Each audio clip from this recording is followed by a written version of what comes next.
Oh oui, bonjour, bonjour, bonsoir, bonsoir. Par rapport à l'heure que vous nous captez, ici c'est toujours votre cher frère, Ézéchiel Kamassa, Ézéchiel Kamassa qui parle, il va parler de la part du Seigneur. Il va parler de la part du Seigneur à partir de l'Angola. L'Angola qui a comme capitale Luanda. Donc nous sommes ici à Luanda. Je suis pasteur de l'église Mission Évangélique Galilée. C'est une grande communauté dans le monde entier. Alors je suis l'un des fils de la Galilée. C'est pourquoi, en passant, je voulais saluer mon père spirituel, qui est l'apôtre Bob Mankaka, qui est aux États-Unis d'Amérique. Que Dieu donne une longue vie à mon père. Et nous sommes simplement les fruits de son travail. Alors, si vous voulez connaître un homme grand, il faut le voir à partir de ses disciples. Ce sont les disciples qui montrent, qui déterminent, qui démontrent la qualité du maître. Alors papa, apôtre Bob Mankara, que Dieu vous garde, Dieu vous donne longue vie.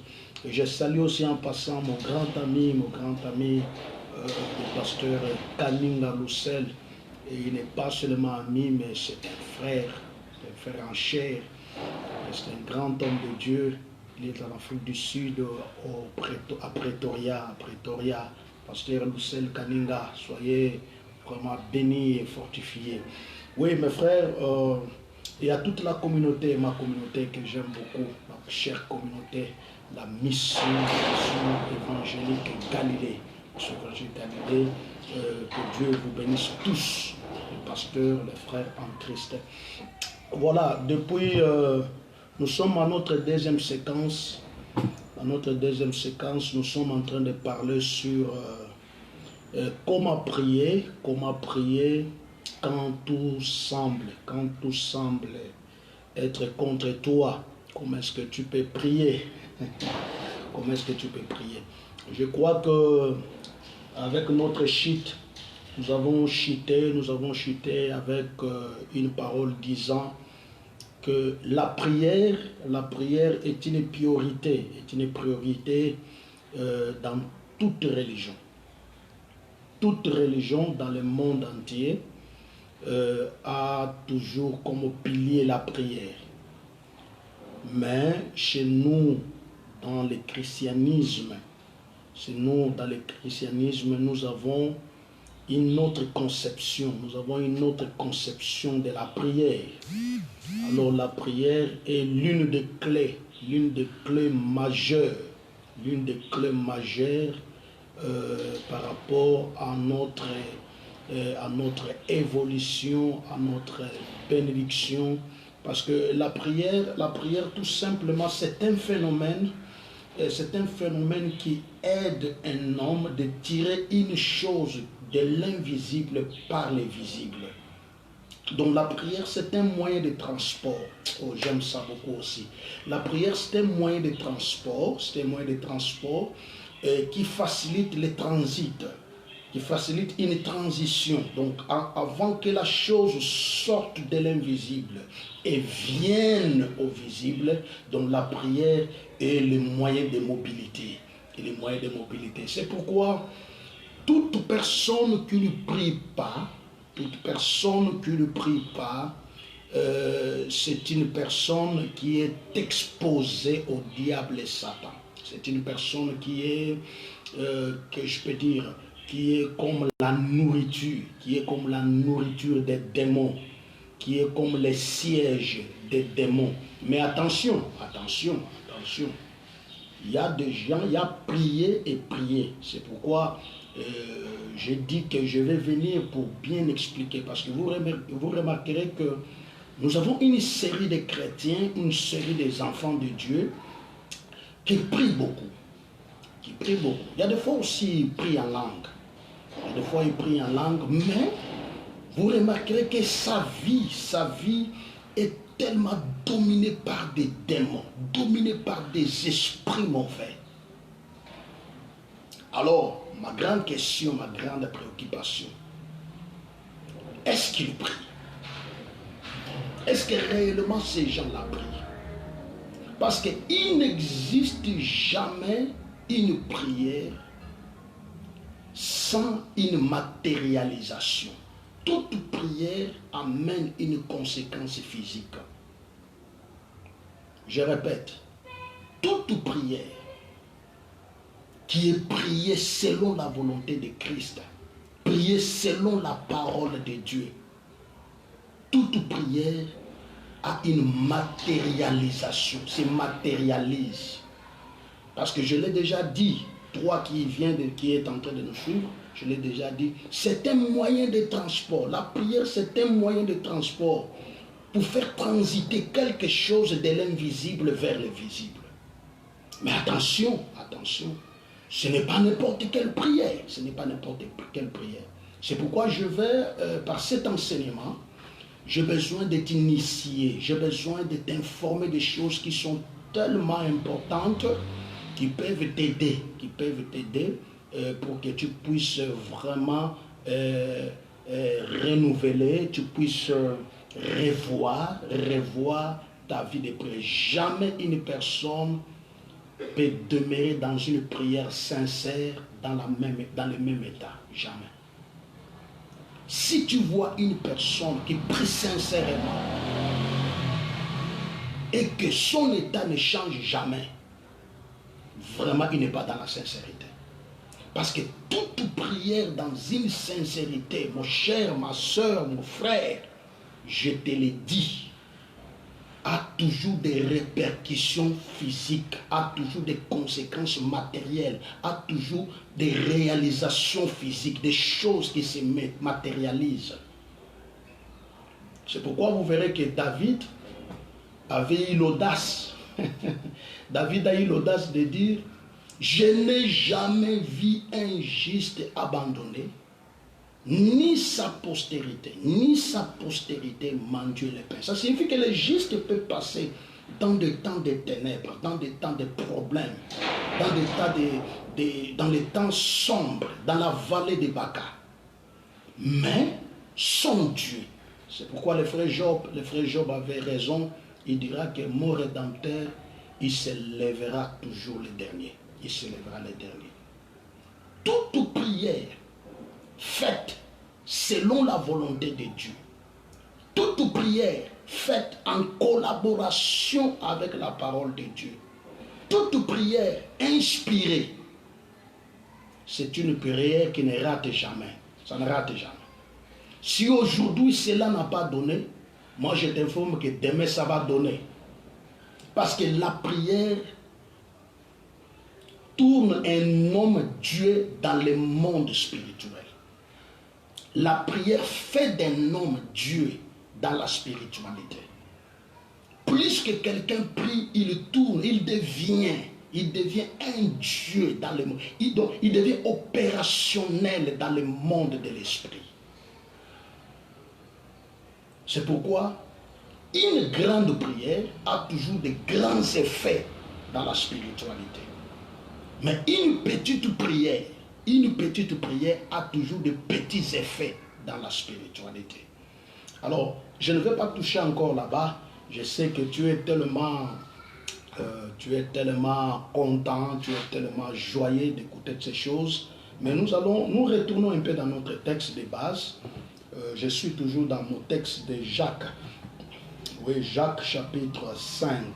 Jacques chapitre 5 au verset 13. Jacques chapitre 5, verset 13. Quelqu'un parmi vous est-il dans la souffrance qu'il prie? Quelqu'un est-il dans la joie qu'il chante des cantiques? Quelqu'un parmi vous est-il malade? Là, je suis entré déjà dans le verset 14. Est-il malade qu'il appelle les anciens de l'église et que les anciens prient pour lui, et que les anciens prient pour lui un loignard d'huile au nom du Seigneur. Ah, parce que déjà, nous avons dit qu'il y a plusieurs sortes de souffrances. Il y a plusieurs sortes de souffrances. Il y a des souffrances qui sont matérielles. Il y a des souffrances qui sont émotionnelles. Il y a des souffrances qui sont psychologiques. Il y a des souffrances qui sont émotionnelles. Il y a des souffrances qui sont sentimentales, qui sont à partir des sentiments de la personne. Il y a des souffrances qui sont relationnelles par rapport aux relations. Alors, nous n'allons vraiment pas revenir, mais je voulais quand même introduire une chose qui est très importante que tu dois connaître. Je voulais te dire que dans la vie, il faut savoir que ton intégrité n'empêchera pas que les problèmes arrivent. Ton intégrité, ta sanctification. Parce que vous savez, il y a des gens qui marchent dans l'intégrité. Il y a des gens qui marchent dans la sanctification. Il y a des gens qui marchent dans le respect de la parole de Dieu. Mais de telles personnes, vous remarquerez à plusieurs fois, leur vie, c'est une vie de combat. Leur vie, c'est une vie de complications. Ah, là je reviens, parce que la parole nous signale. Il y a des indices de la parole qui dit, le malheur atteint souvent, donc souvent, à plusieurs fois. Le malheur atteint à plusieurs fois les justes, mais l'Éternel Dieu l'en délivre toujours. Gloire au Seigneur. Ça signifie que le malheur peut atteindre, les moments sombres peuvent venir. Ça signifie que ton intégrité, ta sanctification n'empêchera jamais que les problèmes t'atteignent. Il y a des gens qui pensent comme ça. Comme je prie, comme je suis dans la vie chrétienne, comme je suis pasteur, comme je jeûne, les problèmes ne m'atteindront jamais. Ça, c'est faux. C'est faux. Ça, c'est une fausse conception de la parole de Dieu. C'est pourquoi vous verrez que même le Seigneur, notre Maître Jésus-Christ lui-même, il dit, ils vont vous persécuter. Ils vous persécuteront. Mais n'ayez pas peur. N'ayez pas peur. Moi, j'ai vaincu le monde. Donc, dans la part, les chrétiens doivent savoir que dans leur vie, dans leur marche sur la terre, il y a une part qui est réservée de la souffrance. Il y a une part de la souffrance. C'est pourquoi il arrivera que même la personne qui te fait souffrir, il y a des gens qui prient, qui disent, non, Seigneur, il faut que tu tues la personne qui est en train de me faire souffrir.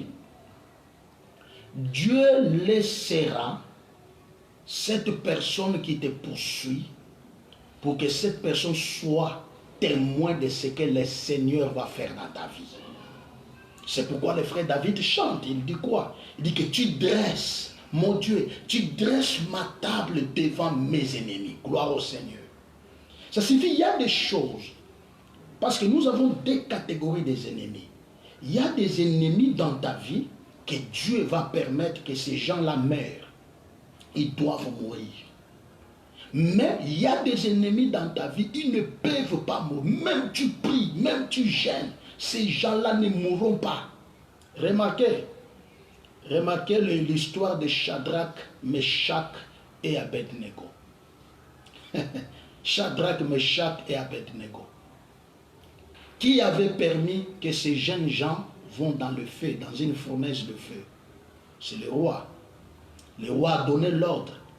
Mais remarquez, vous allez remarquer si vous lisez cette histoire de Daniel, les gens qui sont venus mettre dans le feu, jeter ces hommes dans le feu les a consumés. Mais tandis que l'ordonnateur, celui qui avait ordonné qu'on puisse jeter Meshach, Shadrach et Abednego dans le feu, il est resté vivant. Donc il y a certaines prières, il n'est pas utile que tu les fasses. Dieu tue mes ennemis, Dieu tue mes ennemis. Il y a des gens, il y a des ennemis, dans la volonté permissive de Dieu, Dieu va les éliminer de lui-même.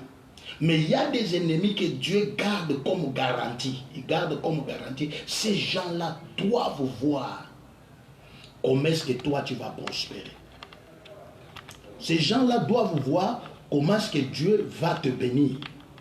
Ces gens-là doivent voir comment est-ce que Dieu va faire de grandes choses dans ta vie. Alors, mon frère, ma soeur, soyez vraiment bénis. Soyez une fois de plus bénis. Tu remarqueras, même dans la vie de Daniel, dans la vie de Daniel, tu vas remarquer, dans la vie plutôt de, excusez-moi, dans la vie de Anne. Anne, une femme pieuse.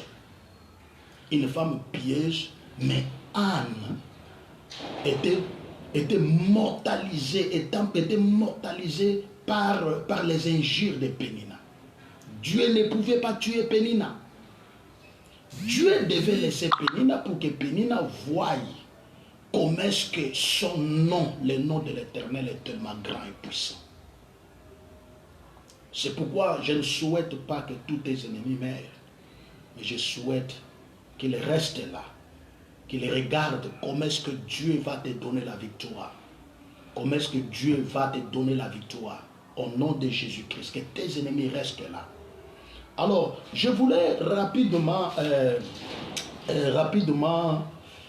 avancer. Et je disais que ton intégrité peut être la source des problèmes, Mais Dieu, pour travailler dans ta vie, Dieu n'agit pas selon tes émotions. Ça, c'est très important. Je l'ai dit déjà dans ma phrase, dans mon enseignement antérieur. J'ai dit, pour que la personne soit utilisée par Dieu, et cette personne doit tirer en lui sa propre philosophie, son propre entendement, sa propre compréhension.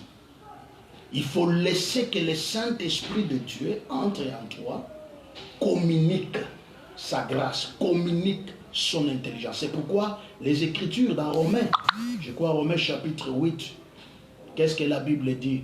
La Bible dit ceci, que ceux qui sont conduits par l'Esprit de Dieu sont réellement les fils de Dieu. Voilà. Ce n'est pas ceux qui sont conduits par leur raisonnement, par leur philosophie, par leur compréhension, par leur façon de faire.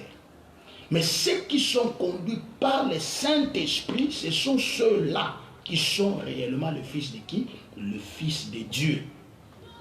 Alors, le grand problème qui est ici, que je voulais vraiment toucher, parce que nous sommes en train de toucher comment il faut prier quand le temps est mauvais. Le temps est mauvais. Même notre Seigneur Jésus-Christ a connu des temps mauvais. Des temps très mauvais. Mais Jésus-Christ est resté équilibré. Jésus-Christ est resté stable. Alors, je voulais te donner certains instruments qui sont, certaines clés qui sont tellement nécessaires. Comment? Parce que la prière, comme je l'ai dit, la prière, c'est mettre Dieu devant sa parole. Il y a des gens qui ne savent pas. Il y a des gens qui prient pour prier. Mais la véritable prière, c'est mettre Dieu devant sa propre parole.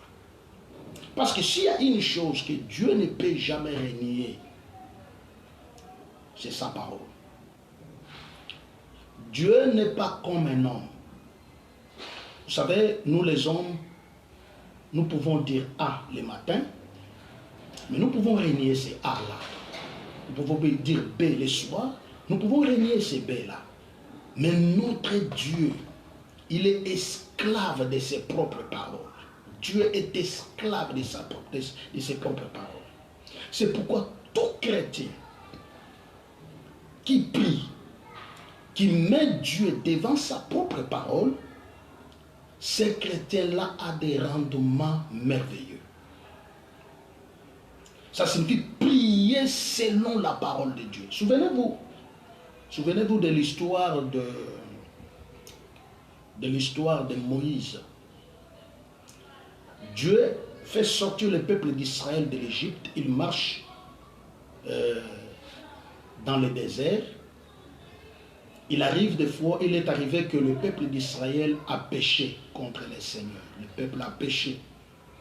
Quand le peuple a péché, Dieu a pris la décision. Dieu a pris la décision. Je vais tuer, je vais éliminer. Moïse, je vais éliminer tout ce peuple. Mais je vais te laisser toi. Toi, à partir de toi, je ferai une nation. J'aime beaucoup Moïse. Vous savez, Moïse est un homme de cœur. Si aujourd'hui dans ce monde, nous avons des leaders comme Moïse, surtout en Afrique, surtout dans nos pays noirs, si nous avons des leaders comme Moïse, je ne crois pas que le peuple va plaire. D'abord, la première chose qui était avec Moïse, c'était le manque de l'égoïsme. Vous savez, quand quelqu'un fouille l'esprit de l'égoïsme, cette personne atteint une maturité élevée. Parce que Dieu, dans ses principes, je vais t'informer une chose très nécessaire. Dieu, dans ses principes, Dieu ne bénit jamais une personne où il ne trouve pas l'intérêt des autres dans cette personne. Cela veut dire, si Dieu te bénisse, si Dieu a besoin de bénir ta vie, Dieu doit retrouver l'intérêt des gens, l'intérêt des autres en toi. Ça signifie ce que Dieu te donne n'est pas seulement pour toi, mais ce que Dieu te donne est pour aider aussi les autres.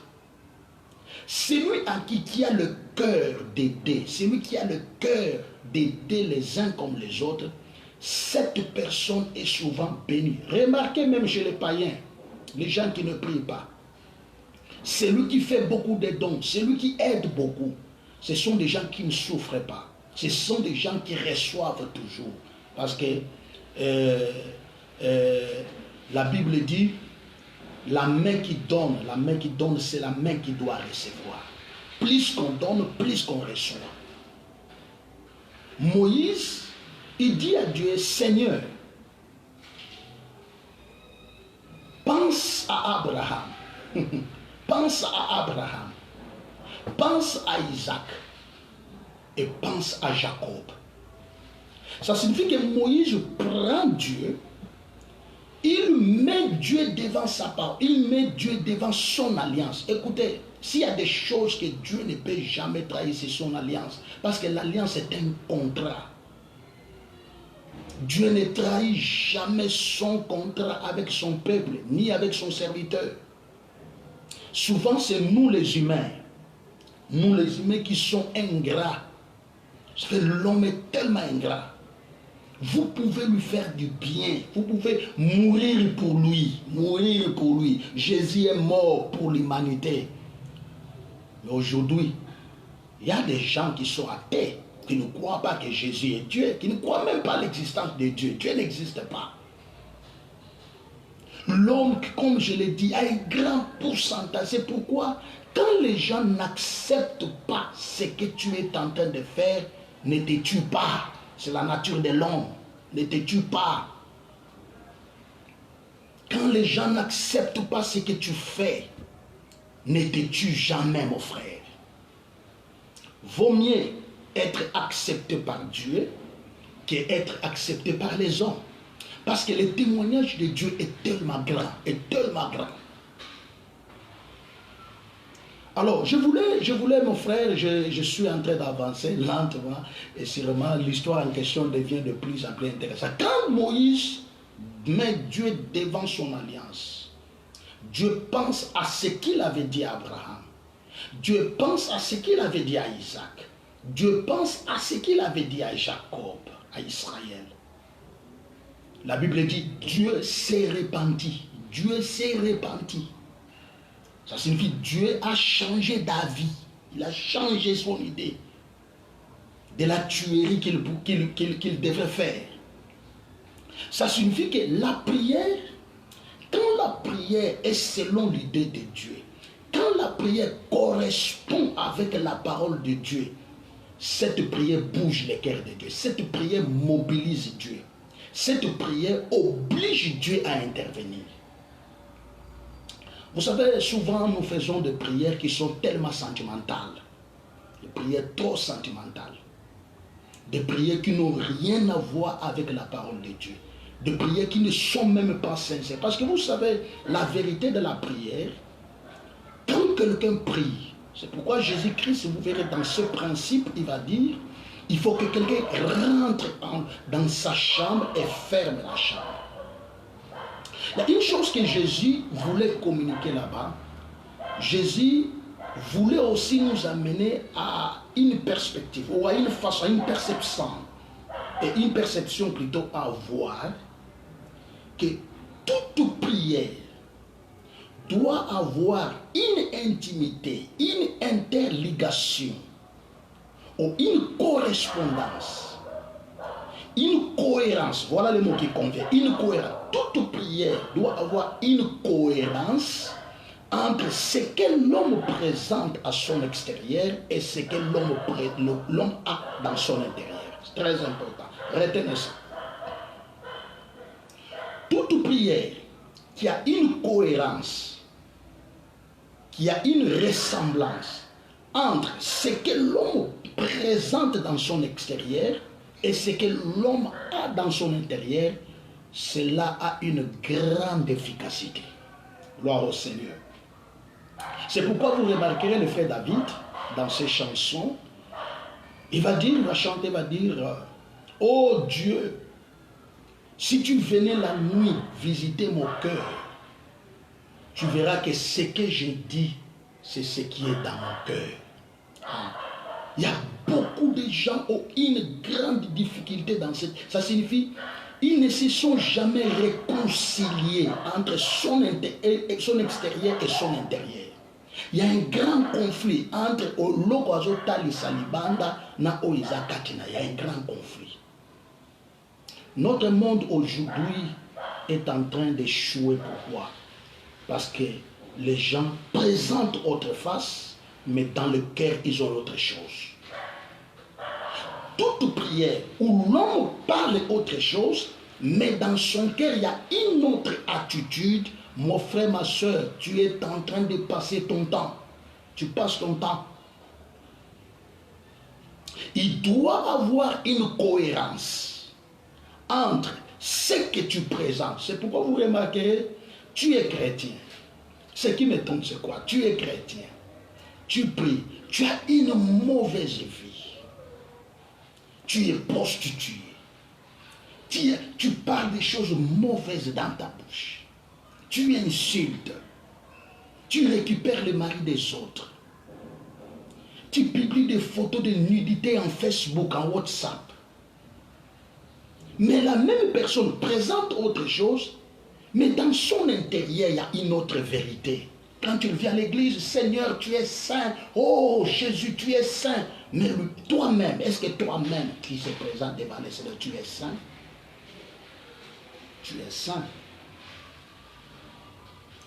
Tant qu'il n'y aura pas une bonne relation entre ton extérieur et ton intérieur, mon frère, tes prières seront une abomination devant le Seigneur. Tes prières seront une abomination.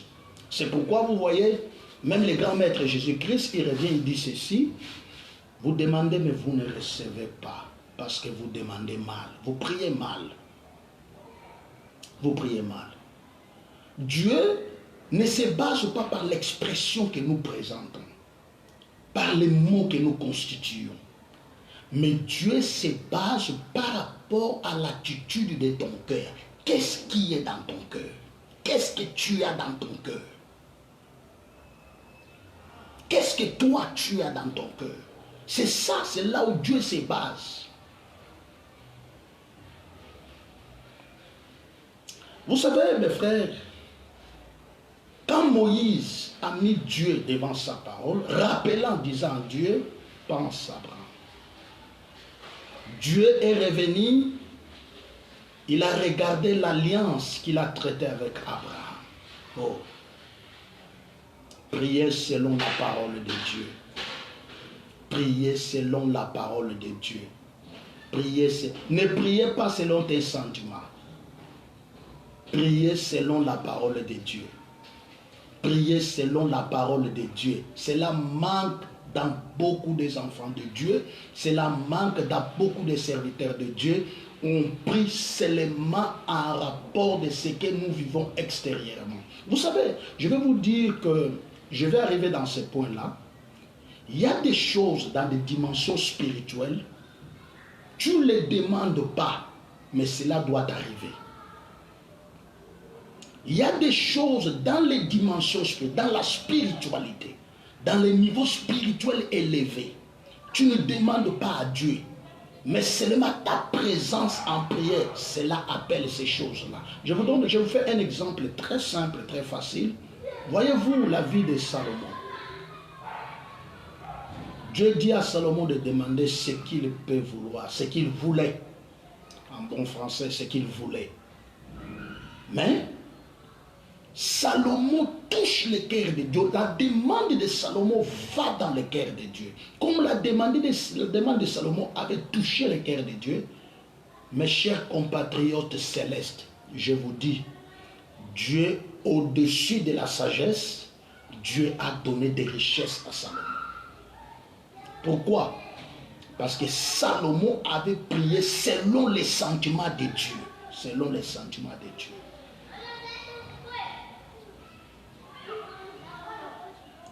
La prière n'est pas une récitation. La prière n'est pas une émotion. La prière n'est pas un sentiment. Mais la prière est une connectivité avec le monde spirituel. Parce que je vous dis, quand quelqu'un prie, parmi les gens qui sont dangereux, ce sont des gens qui prient. Quand quelqu'un prie, il est en mouvement dans le monde de l'esprit. Cet homme est opérationnel dans le monde de l'esprit. C'est pourquoi l'homme que tu dois craindre dans ta vie, c'est l'homme qui prie. L'homme qui prend son temps dans la prière, s'il prie dans la sincérité, il prie selon la parole du Seigneur, cette personne-là est très dangereuse. Utilisez la parole, la Bible, les versets bibliques quand vous priez. Utilisez ça, c'est très important. Mais la prière, quand nous revenons dans la Bible, j'ai besoin d'ouvrir une clé. Comment tu peux prier? Parce que nous sommes là en train de voir comment tu peux prier pour résoudre les temps difficiles. Parmi des prières qui peuvent aider d'abord la paix avec toi-même et mobiliser les choses qui sont tout autour de toi.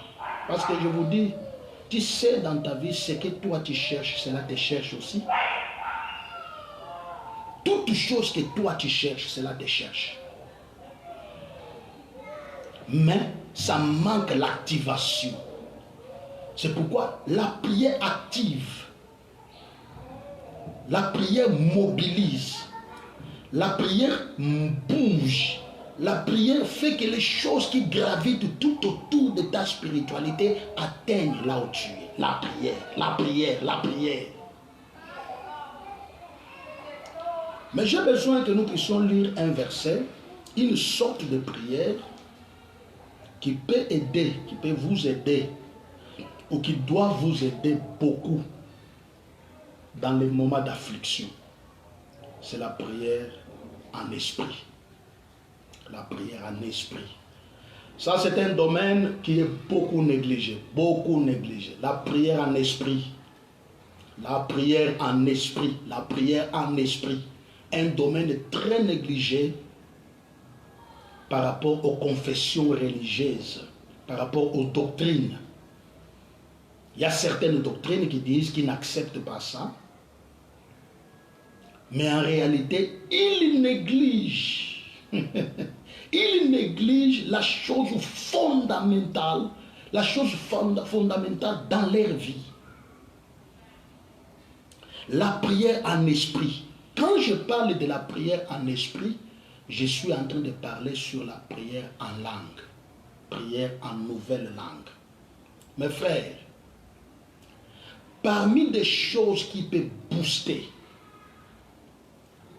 parmi des choses qui peuvent tranquilliser ton esprit, parmi des choses qui peuvent soulager plutôt ton esprit dans les moments difficiles, c'est la prière en langue, prière en esprit.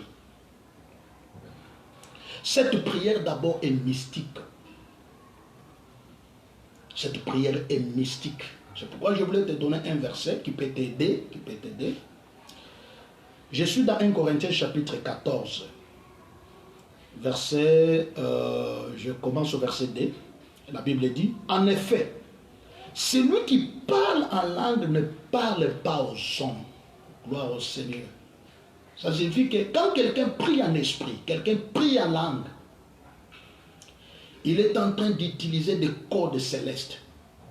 Il utilise des cordes célestes. Cette personne est en train d'utiliser des cordes célestes. Et ces cordes célestes, ce sont des cordes que les démons n'ont pas accès. Vous savez, même aujourd'hui, dans le monde de l'informatique, il y a des codes qu'on est en train de voler, qui se volent. Quand vous volez déjà les codes, que ce soit des cartes de crédit d'une personne, vous avez déjà l'accès à son argent. Vous avez l'accès à son argent. C'est pourquoi vous verrez que la personne qui prie en intelligence, il y a des fois, il révèle ses codes. Il révèle ses codes. Il donne, parce que le diable n'a jamais été omniscient. Le diable n'a jamais été omniscient. Mais c'est nous qui informons le diable de nos situations. Nous informons de nos réalités. Mais celui qui prie en langue, il ne parle pas aux hommes. Donc sa prière est codifiée. Il est en train d'utiliser les codes célestes. Et ces codes célestes, ce sont des codes qui sont seulement déverrouillés par le Saint-Esprit de Dieu. Gloire au Seigneur. C'est pourquoi le frère Paul va dire que nous ne savons pas prier. Nous ne savons pas prier, mais l'Esprit intercède en nous par des soupirs inexprimables. Alléluia. Donc le Saint-Esprit intercède, le Saint-Esprit prie en nous d'une façon que même moi-même, parce qu'en psychologie on nous dit, que l'homme lui-même aussi ne se connaît pas. L'homme lui-même ne se connaît pas. L'esprit, donc là, la psychologie confirme même la parole de Dieu. Parce que la Bible dit que l'Esprit de Dieu prie en nous d'une façon que même nous-mêmes nous ne comprenons pas. Il demande des choses, il explique à Dieu des choses que même nous-mêmes nous ne connaissons pas. Écoute mon frère, ma soeur, je voulais te dire, si tu n'as pas le don de parler en langue, si tu n'as pas le don de parler en langue, je te conseille, prie le Seigneur qu'il te donne ça. Parce que d'abord, le parler en langue, ce n'est pas réservé à une catégorie de gens. C'est faux. Le parler en langue n'est pas réservé aux pasteurs. C'est faux. Le parler en langue n'est pas réservé aux docteurs. C'est faux. Le parler en langue, c'est une gratuité pour tout enfant de Dieu qui a reçu Jésus-Christ comme Seigneur et Sauveur. Jésus-Christ, le grand maître, l'a dit. Il dit, si quelqu'un croit en moi, ils chasseront les démons. Ils imposeront les mains aux malades et ceux-ci seront guéris. Et ils parleront de nouvelles langues. Ils parleront de nouvelles langues. Mon cher, il y a des choses dans ta vie. Cela va être boosté plus que tu vas entrer en prière en esprit. Parce que la prière en esprit, tu ne parles pas aux hommes. La Bible dit quoi? La Bible dit, celui qui parle en langue ne parle pas aux hommes, mais à Dieu. Il y a une communication directe avec Dieu. Quand tu parles la langue, tu parles directement à Dieu. Ça ne se termine pas là. La Bible dit, car personne ne les comprend.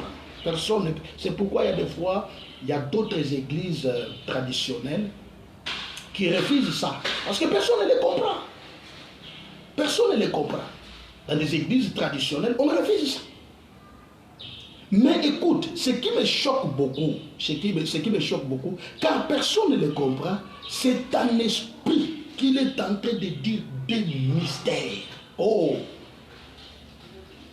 Quand quelqu'un est en train de parler le mystère, il est en train de parler l'incompréhensible. Ce que l'humanité ne peut pas comprendre. Le mystère, c'est un langage de Dieu. Ce qui est codifié pour les hommes, mais cela est révélé pour Dieu. Alors, dans les temps difficiles, je te conseille, prends beaucoup de temps de prier. Si tu pries en langue, prie en langue. Plus que tu es en train de prier en langue, tu es directement en contact avec Dieu. Or, la Bible dit quoi? La Bible dit, ceux qui tournent les regards vers lui sont rayonnants. Ils sont rayonnants de joie. Les rayons de Dieu donnent toujours la joie. Ça signifie, plus que tu tournes les yeux vers le Seigneur, les rayons de Dieu entrent en toi. C'est pourquoi je vous ai dit, j'ai raison de dire que celui qui prie, c'est un Dieu en action. Celui qui prie, c'est un Dieu en action. Je répète la troisième fois, celui qui prie, c'est un Dieu en action. La prière en langue, il parle de mystères. Des mystères que lui-même ne comprend pas. Des mystères que les hommes aussi ne comprennent pas. Écoute, personne ne va te comprendre comme tu es dans la vie. Tu es inexplicable, tu es un mystère. Il y a des choses qui sont en toi-même tu ne connais pas. C'est pourquoi l'esprit de la vérité qui est ton créateur. Parce que la Bible dit, c'est lui qui connaît convenablement, qu'est-ce que nous pouvons demander à Dieu. Ah là là. C'est lui qui connaît convenable. Et quand tu pries en esprit, donc l'esprit entre en langage divin. En langage divin, c'est communique avec Dieu. Vous savez, même aujourd'hui, si vous ne parlez pas une même langue avec quelqu'un, vous aurez une difficulté de communication. Mais le fait de le fait que vous parliez la même langue, vous aurez la facilité de vous communiquer, de vous transmettre les informations. Donc la seule personne qui connaît le langage de Dieu, parce que la Bible dit, cet esprit, ce Saint-Esprit, c'est lui qui sonde même la profondeur de Dieu. Gloire à Dieu. Il sonde la profondeur de Dieu. Mon frère, pourquoi tu négliges la prière en langue? La prière en langue, tu parles de mystère. Donc tu es en contact téléphonique direct avec Dieu. Je termine par une chose qui est très importante. Oh, ça c'est merveilleux. Une chose qui est tellement importante, la Bible dit, celui qui parle la langue s'édifie lui-même. Là c'est au verset 4 de 1 Corinthiens chapitre 4. Celui qui parle en langue, il s'édifie. Écoutez, quand on parle du verbe édifier, on peut mettre un autre verbe synonyme. On peut mettre le verbe construire.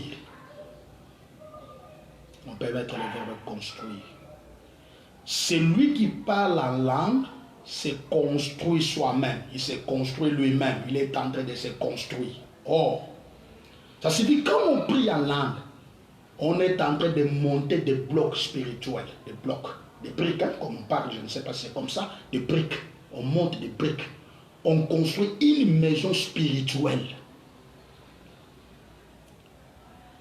Écoute, plus que tu pries en langue, plus que l'esprit prend le contrôle, l'esprit de Dieu prend le contrôle de ton esprit et tranquillise. C'est pourquoi je vous ai dit dans notre introduction, Dieu ne te bénira jamais si tu n'as pas la paix de l'esprit. Plus que tu es en train de prier en langue, tu pries en langue, La Bible dit, tu es en train de te construire. Donc, parce que l'homme, c'est une maison. Ça, tu les connais. L'homme, c'est une maison. Même les frères Paul, il dit que l'homme, c'est un temple. C'est un temple. Ça signifie que la grandeur d'un homme dépend de sa construction interne. Dépend de sa construction spirituelle. Il ne faut jamais oublier. Dieu ne te donnera jamais quelque chose physiquement si cela ne s'est jamais réalisé spirituellement. Toute chose que Dieu peut te donner physiquement, il faut le savoir, cela a été déjà réalisé spirituellement. C'est pourquoi toute personne qui se construit spirituellement, les conséquences physiques sont aussi grandes. Les conséquences physiques sont grandes. C'est pourquoi mon frère, ma soeur, je t'encourage. L'une des solutions, pour ça je te donne la première clé. Parce que tu connais la prière. Mais la prière en langue est la chose la plus importante parce que tu te construis et tu renouvelles ton pouvoir de l'esprit. Jamais tu peux vaincre dans ce monde sans contrôler spirituellement. Toute victoire dans la vie dépend plutôt du pouvoir spirituel qui est en vous. Tout ce que vous voulez contrôler dans la vie dépend du pouvoir de ton esprit. Tu ne recevras jamais quelque chose au-delà du niveau de ton esprit. Dieu te donnera toutes choses en fonction du niveau de ton esprit. Mais écoute, plus que la personne est en train de prier en langue, il prie en langue, il prie en langue, il prie en langue, il prie en langue, il prie en langue, plus qu'il est en train de prier en langue, premièrement, la Bible dit, il est en train de parler directement à Dieu. Deuxièmement, la Bible dit, il est en train de parler de mystère, même lui-même ne comprend pas. Troisièmement, la Bible dit il est en train de se construire. Ça signifie que avant que la chose se matérialise physiquement, cela dépend de la construction de l'esprit. Toute matérialisation des choses physiques que tu veux, Dieu bénit ma vie, Dieu bénit moi financièrement, Dieu donne-moi des camions, Dieu donne-moi des voitures, donne-moi des maisons, donne-moi de l'argent, donne-moi les voyages, je dois voir. Écoutez, tu ne peux pas voyager si ton esprit n'a pas encore voyagé. Tu ne peux pas avoir une maison si ton esprit n'a pas construit d'abord une maison. Tu ne peux pas avoir l'argent si ton esprit n'a pas encore possédé de l'argent. Mon frère, écoute, parmi des choses, premier point que tu dois mettre dans ta tête, qui peut faire que tu puisses vaincre les moments difficiles, les temps sombres, priez en langue. Je vais prier pour toi, au nom de Jésus-Christ. Seigneur, laisse que le Saint-Esprit de Dieu qui est présent touche ton fils. Je sais qu'il n'a jamais parlé en langue. Le parler en langue est le don que tu as donné à tout enfant de Dieu. Maintenant, laisse que le Saint-Esprit descende sur lui et déclenche et qu'il parle en langue au nom de Jésus-Christ. Ainsi prié, nous disons Amen. Merci beaucoup. Revoyons-nous dans la prochaine session. Que Dieu vous bénisse.